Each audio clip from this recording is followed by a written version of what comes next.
Guys, स्वागत है हमारे YouTube चैनल में जो triple C commerce coaching centre. आपको हम बतला रहे हैं क्वेश्चन नंबर जो 16 ये है। इसमें पार्टनर जो है सी और डी, इसमें आप देखेंगे कि इसमें एक बैलेंस शीट बनाया हुआ है और ये जो बैलेंस शीट आप देख रहे हैं ये लायबिलिटीज और एसेट्स दिया हुआ है। और इस लायबिलिटीज में देखिए ना, ये कुछ इसमें लॉजिकल दिया हुआ है कि प्रॉफिट एंड लॉस दिया हुआ है और जनरल रिजर्व दिया हुआ है जी। तो ये जनरल रिजर्व और प्रॉफिट एंड लॉस से हमारा यहाँ कोई लेना देना नहीं होगा। क्यों नहीं लेना देना होगा? ये अगर क्वेश्चन अगर नेक्स्ट चलते हैं तो उसमें आप प्रॉफिट एंड लॉस का भी लेखा जोखा कर सकते हैं, क्योंकि उस क्वेश्चन में बोला रहेगा कि इसमें प्रॉफिट करना, प्रॉफिट का भी एंट्री बनाना है या प्रॉफिट या जनरल रिजर्व का एंट्री बनाना है, या इस तरह से कुछ कह देगा कि जनरल यानी हमारा पार्टनर्स कैपिटल अकाउंट खोलना हो, या कह देगा क्वेश्चन में कि बैलेंस शीट बनाना हो, तो उसमें हमको ये जरूरत पड़ जाती है। लेकिन इस क्वेश्चन में हम आपको बतला रहे हैं कि रिवैल्यूएशन अकाउंट ओपन करना है, तो इसमें रिवैल्यूएशन अकाउंट भी क्यों नहीं इसकी एंट्री लेखा जोखा किया जाएगा, हम इस पर चर्चा करते हैं। क्योंकि इसकी एंट्री प्रीवियस ईयर का अगर लायबिलिटी स्टार्ट में दिया हुआ है तो ये एक तरह का प्रॉफिट होता है जी।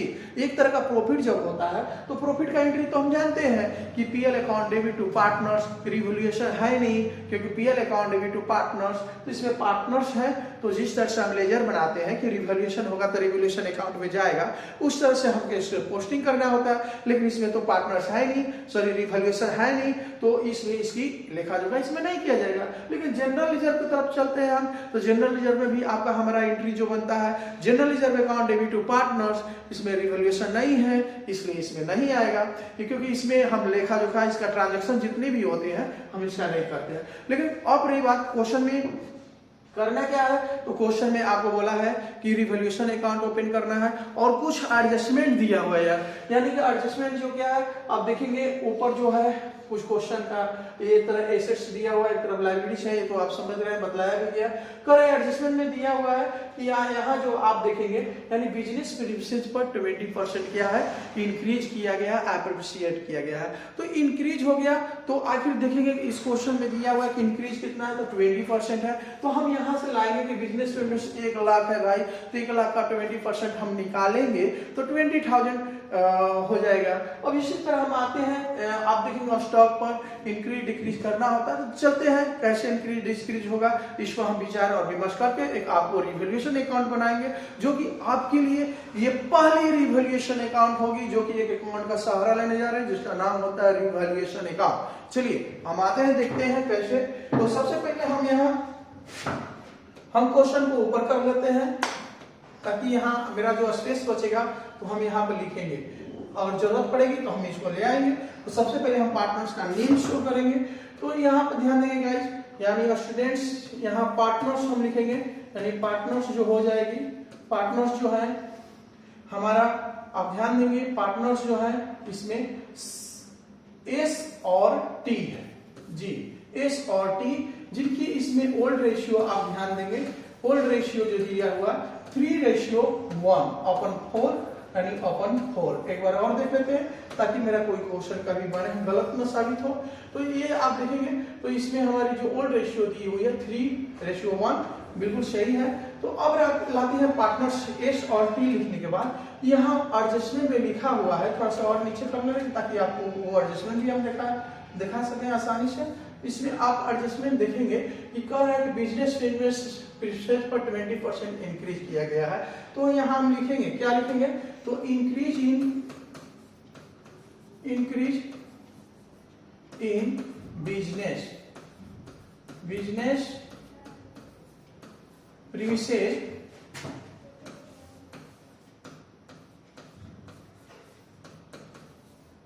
Increase in business premises. तो बिजनेस प्रीमिसेस का अमाउंट हम एसेट साइड से उठा करके लाएंगे, तो एसेट साइड में आप देखेंगे कि 1 लाख दिया हुआ है जी। 1 लाख का ये कह रहा है क्वेश्चन में कि 20% क्या है इंक्रीज हुआ है, अप्रिशिएट हुआ, तो इसका निकालेंगे हम, तो यानी कि 20,000 मेरा क्या हो गया, ये इंक्रीज अमाउंट ही आ गया। तो अब लगते हैं कि दूसरा कंडीशन में आप आते हैं तो स्टॉक देखेंगे, यहाँ स्टॉक की बात की गई है, तो स्टॉक में कह रहा है कि ये कह रहा है कि रिडक्स करना है यानी कमी करना है, डिक्रीज निकालना है, तो यहाँ हम लिखेंगे डिक्रीज इन, और किस पे है, तो आप देखेंगे कि स्टॉक पर है और फर्नीचर पर है, तो यहाँ हम लिखेंगे डिक्रीज इन स्टॉक, और देखेंगे स्टॉक का अमाउंट जब आप बैलेंस शीट एसेट साइड में देखेंगे तो 80,000 दिया हुआ है, और 80,000 का कह रहा है क्वेश्चन में कि 10% निकाल लेना है जी, यानी 10% निकालेंगे तो हमारा हो जाएगा 8,000। अब रही बात कि 8,000 होगा तो इस तरह से हम फर्नीचर का भी निकालेंगे। तो फर्नीचर आप देख रहे हैं 10% है, यानी इसको भी हम लिखेंगे डिक्रीज इन फर्नीचर। आप ध्यान देंगे, यानी डिक्रीज इन फर्नीचर इस तरह से हम लिख लेंगे, यानी कैलकुलेशन कर लेते हैं तो क्वेश्चन बनाने में काफी आसान हो जाती है। तो फर्नीचर के अमाउंट देखेंगे तो क्वेश्चन में दिया है 4,000 दिया हुआ, और 4,000 का कह रहा है कि रिडक्ट करना है कितना 10%, यानी 10% निकालेंगे यानी कि 400 होगा, ये मेरा हुआ डिक्रीज। अब देखते हैं, अब क्वेश्चन में करेक्ट संदेहात्मक ऋणों के लिए 5% संचय करना है, यानी कि डाउटफुल डेट्स निकालना है, तो ये भी एक डिक्रीज होता है, और ये डिक्रीज हो गया तो यहाँ पर लिखेंगे हम डिक्रीज इन रिजर्व फॉर, यानी रिजर्व करना है, रिजर्व फॉर डाउटफुल डेट्स, यानी कि डाउटफुल डेट्स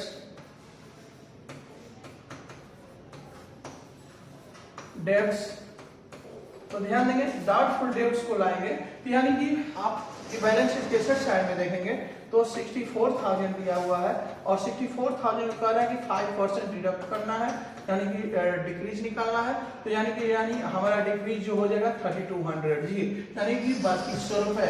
और रही बात की अब ये आपको बतला गया है कि एसेट्स में जब इंक्रीज होता है तो प्रॉफिट होता है, एसेट्स में डिक्रीज होता है तो लॉस होता है, यानी कि टोटल का टोटल आप देखेंगे तो यहाँ एसेट्स ही है। अगर इसका एग्जांपल तौर पर हम आते हैं, इसमें हमको बनाना है क्या चीज भाई, तो हमको बनाना है इसका अकाउंट ओपन करना है, जिस अकाउंट को हम कहते हैं रिवैल्यूएशन अकाउंट। तो उसके लिए पहले हम एक खाका तैयार करते हैं। तो आखिर रिवैल्यूएशन अकाउंट जब हम तैयार करेंगे तो इसकी जर्नल एंट्री भी बनाना पड़ेगा, जर्नल एंट्री के माइंड में सेटअप करना पड़ेगा, यानी देखना पड़ेगा। तो आखिर ये हो गया मेरा रिवैल्यूएशन अकाउंट का खाका, यानी फॉर्मेट। अब रही बात की फॉर्मेट जब हम ला दिए यहाँ पर, तो इसमें हम लिखेंगे यहाँ पर रिवैल्यूएशन अकाउंट। आप ध्यान देंगे रिवैल्यूएशन अकाउंट हम बनाने जा रहे हैं, और इसमें जो होता है पार्टिकुलर्स, और यहां पर अमाउंट, इसमें पार्टिकुलर्स, और यहां पर अमाउंट। और इस अकाउंट में हम जानते हैं इसमें टू और बाई का प्रयोग होता है भाई, टू और बाई का प्रयोग। तो इसमें रही बात कि अब इसमें हम जर्नल एंट्री लाएंगे। तो जर्नल एंट्री में सबसे पहले हम देखेंगे भाई कि जर्नल एंट्री आएगा कैसे, क्योंकि यहाँ आप जो देख रहे हैं यहाँ इंक्रीज हुआ है, तो इंक्रीज का हमारा एंट्री बनता है। अगर एसेट्स इंक्रीज करता है तो आपको बार बार बतलाया गया है, एसेट्स इंक्रीज करेगा तो हमारी एंट्री बनता है एसेट्स अकाउंट को हम क्या कर लेते हैं डेबिट, और टू में भाई क्या लिख लेते हैं रिवैल्यूएशन। ध्यान देंगे प्रिय स्टूडेंट्स, रिवैल्यूएशन बिल्कुल काफी आसान है, आपको बनाने में भी काफी आनंद आएगा इस अकाउंट ओपन करते समय।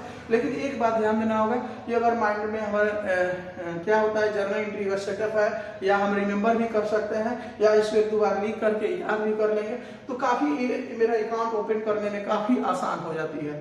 तो गाइस ये ध्यान देंगे कि इंक्रीज हुआ है, क्योंकि पहले हमने कैलकुलेशन किया है इंक्रीज इन बिजनेस प्रिविलेज का किया है, इसलिए हमारा बिजनेस प्रिविलेज का जो आप देख रहे हैं इसकी एंट्री बनेगी। अगर यहाँ आप देख रहे हैं गाइस कि यहाँ एसेट्स है, एसेट्स अकाउंट डेबिट, तो वहाँ जर्नल एंट्री में लिखा है कि यहाँ हम एसेट्स का नेम लिखेंगे, यानी कि बिजनेस प्रिविलेज यहाँ लिख देंगे, business privilege account debit to revaluation जो हो जाएगा। तो अब गाइस यहाँ ध्यान देना होगा, अगर इस अकाउंट पे हमको लाना होगा, ट्रांसफर करना होगा एंट्री के माध्यम से, तो आप देख रहे हैं कि रिवैल्यूएशन कहाँ है, क्रेडिट साइड में है। तो आप जानते हैं स्टूडेंट्स कि ये होता है मेरा, ये डेबिट पक्ष हो जाता है और ये मेरा जो होता है डेबिट क्रेडिट साइड होता है।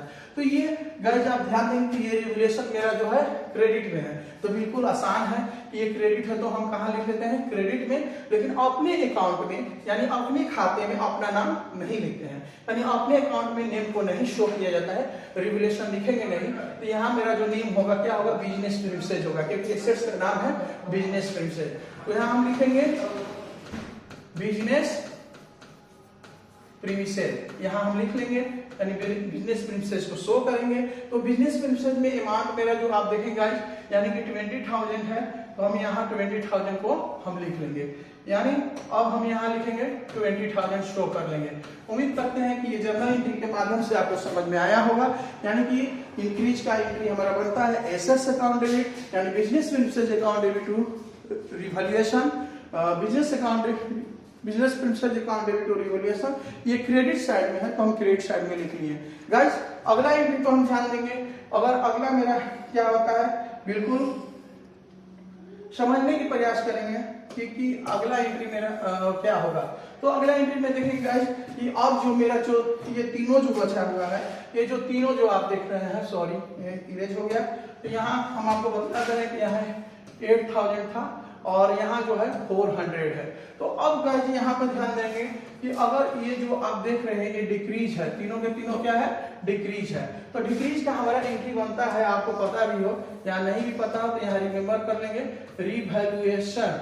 जी रिवैल्यूएशन अकाउंट को हम क्या कर लेते हैं गाइस, डेबिट, और तीनों का तीनों आप जो देख रहे हैं ये डिक्रीज है। यहाँ पर आपको स्पष्ट आपको लिखा भी गया है कि decrease in stock furniture doubtful reserve doubtful book debts है, यहाँ बुक डेब्ट्स है। तो बुक डेब्ट्स को हम यहाँ दिखाएंगे। तो सबसे पहले हम गाइस यहाँ ध्यान देंगे कि यहाँ जो टू, अब आते हैं हम यहाँ पर, यानी कि अगर एंट्री बनाना हो तो सबसे पहले हम यहाँ फर्नीचर को लाएंगे, यानी फर्नीचर लिख लेंगे, और इसके बाद में हम सॉरी फर्नीचर नहीं, इसके हम कंटिन्यू लाएंगे यानी लगातार लाएंगे तो अच्छा रहेगा, सुशोभित अंक से भी होगा। तो गाइस यहाँ ध्यान देंगे कि सबसे पहले मेरा क्या है, स्टॉक है, तो यहाँ हम स्टॉक लिख लेंगे। यहाँ फिर इसके बाद में क्या हमने कैलकुलेशन किया है, तो फर्नीचर है तो फर्नीचर लिख लेंगे। इसके बाद क्या है, यहाँ हम लिख देते हैं गाइस बुक डेब्ट्स लिखते हैं, यानी डाउटफुल, यानी बुक डेब्ट्स हुआ है तो इसको हम बुक डेब्ट्स ही लिखेंगे। यहाँ रिजर्व फॉर यहाँ लिख सकते हैं, और बुक डेब्ट्स यानी कि जो एसेट्स दिया है उसका बुक डेब्ट्स हो जाएगा। तो गाइस आप ध्यान देंगे, इस एंट्री को अगर हमको लाना होगा, इस एंट्री को रिवैल्यूएशन अकाउंट में ट्रांसफर करना होगा, तो हम आपको माइंड में सेटअप होगा कि हम किस साइड में लाएंगे। बिल्कुल सही जवाब है कि डेबिट साइड में।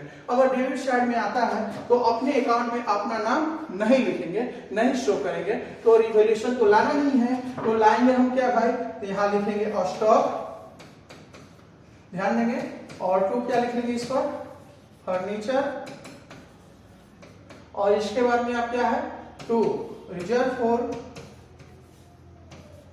डाउटफुल डेब्ट्स या बुक डेब्ट्स। यहां ध्यान देंगे, यहां बुक डेब्ट्स हम लिख रही है, बुक डेब्ट्स यहाँ लिखा गया। तो अब गाइस ध्यान देंगे कि हमारा जो अमाउंट है, अमाउंट उस तरह से हम ला लेंगे, यानी स्टॉक पे 8,000 है, हम यहाँ शो कर लेंगे, और गाइस यहाँ देखेंगे यहाँ 400 है, यहाँ 400 ला दिए, और यहाँ क्या है मेरा 3200 है। अब गाइस यानी प्रिय स्टूडेंट्स इस पर ध्यान देंगे कि अब एंट्री के माध्यम से हमने ला दिया, और आपको हम बतला रहे हैं कि अगर इसको बनाना काफी ही आसान है और इंटरेस्टेड भी है, आपको बनाने में भी आनंद भी आएगा कि जिस साइड का अमाउंट यानी क्रेडिट साइड का मेरा अमाउंट क्या है, अधिक है, ओवर है, यानी क्रेडिट साइड के अमाउंट को जोड़ेंगे और इस अमाउंट का डिफरेंस बैलेंस निकालेंगे। तो अब रही बात कि जिस तरह का, अब यहाँ हम क्या कर लेते हैं कि थोड़ा सा गाइस यहाँ ऐड करते हैं, तो ऐड करने पर आपको पता चल जाएगा कि हमारी जिस साइड का अमाउंट अधिक है यानी क्रेडिट साइड का अमाउंट अधिक है, तो इधर हम ऐड कर लेते हैं, यानी 20,000 हमारा इधर हो गया। 20,000 में से इसको हम ऐड करने पर हमारी अमाउंट जो होती है 11,600 जी, डिफरेंस बैलेंस हो रही है 11,600।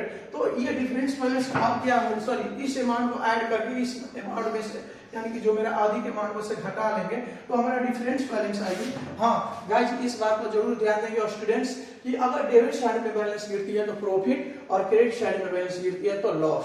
ये आप चैप्टर 2 में ही आपको पढ़ाया गया है कि पार्टनरशिप फर्मों में कैसे डेबिट में प्रॉफिट होती है, कैसे लॉस होती है। तो इतना माइंड में रखेंगे कि अगर डेबिट साइड में बैलेंस गिर गई तो प्रॉफिट है और क्रेडिट साइड में बैलेंस गिर गई तो लॉस। तो कैसे होगा, तो आपने देख रहे हैं कि क्रेडिट साइड में मान तो अधिक है, यानी क्रेडिट डेबिट साइड में ही बैलेंस गिरेगा। तो हम यहाँ गाइस क्या लिखेंगे, बिल्कुल यानी नेट प्रॉफिट यहाँ शो कर लेंगे, नेट प्रॉफिट। अब ध्यान दिएगा यहाँ सी का लाएंगे, यानी कि डिफरेंस बैलेंस 8400 हो गया। 8400 को 3 रेशियो एक बार थोड़ा सा ध्यान ले रहे हैं कि 3:4 है, 4 है, बिल्कुल 3:4 है। तो यहाँ पर हम कितना लिख लेंगे, 4 ही शो कर लेंगे और इक्वल टू हमारा हो जाएगा 6300 यानी 6300 रुपए। इस तरह से हम डी को भी डिस्ट्रीब्यूट कर लेंगे, यानी कि 8400 सॉरी यहाँ पार्टनर तो सी डी है नहीं, क्योंकि हमने पिछला क्वेश्चन को याद कर रहा है कि यही पार्टनर्स होंगे। इसमें पार्टनर्स हैं एस और टी, तो एस टी को लाएंगे और 8400 को लाएंगे और 1/4 = 2100। तो गाइस ये ध्यान देंगे ये नेट प्रॉफिट बढ़ चुका है और इसको हम ऐड कर करके यहाँ पर ला देंगे 8400 जी। और उम्मीद करते हैं कि आप क्या करेंगे कि इसको हम जोड़ देंगे यानी ऐड कर देंगे, तो हमारा होता है 20,000। गाइस हम उम्मीद करते हैं कि आपको ये रिवोल्यूशन अकाउंट बनाना आया होगा, और आया होगा तो जरूर आप जिसका जो आपका कमेंट बॉक्स है उसमें आप जरूर चैटिंग करेंगे। और गाइस या प्रिय स्टूडेंट्स, और आप लोग की स्नेह और प्रेम के ही साथ से इतना मेरी जो चैनल है काफी ग्रोथ कर रहा है, काफी तीव्र गति से बढ़ रहा है। तो आप इसको इसी तरह उम्मीद और इसी तरह विश्वास को बनाए रखिएगा और मदद करते रहिए। काफी थैंक यू, धन्यवाद।